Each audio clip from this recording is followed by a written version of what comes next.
Assalamualaikum warahmatullahi wabarakatuh. Di sini saya akan menjelaskan tentang pengaruh paham-paham baru dunia terhadap gerakan nasionalisme di Asia dan Afrika. Simak penjelasan berikut ini.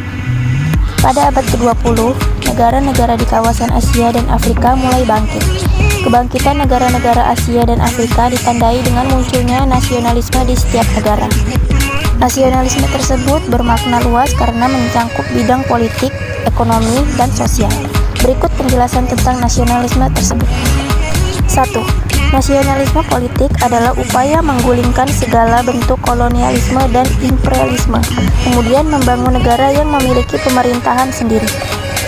2. Nasionalisme ekonomi merupakan upaya pemberantas segala bentuk eksploitasi sumber daya ekonomi, kemudian membangun perekonomian yang memakmurkan seluruh rakyat.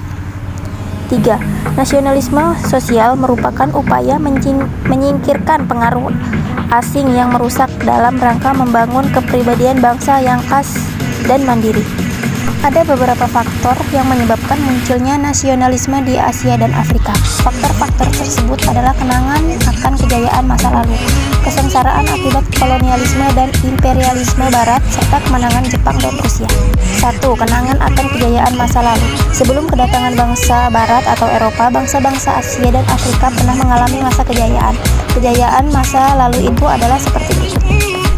1. Mesir pada masa pemerintahan Firaun Amenhotep IV, Thutmosis III, dan Ramses II. B.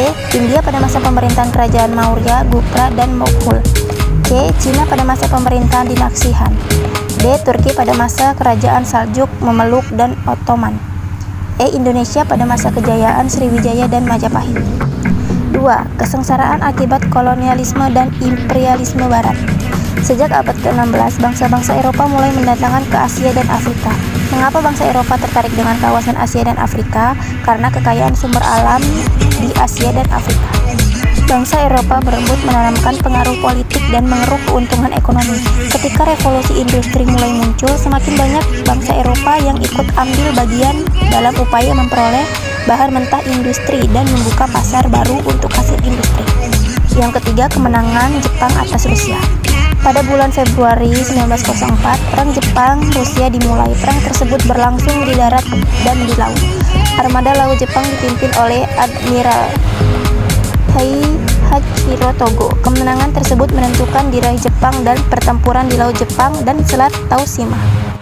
Kemenangan Jepang atas Rusia membangkitkan semangat dan harapan bangsa Asia dan Afrika bahwa kemenangan atas bangsa Eropa bukan hal yang tidak mungkin diraih. Bangsa-bangsa Asia dan Afrika mulai bangkit untuk membelas diri dari penjajahan bangsa Eropa dan meraih kemerdekaan. Sekian penjelasan dari saya dan thank you for watching.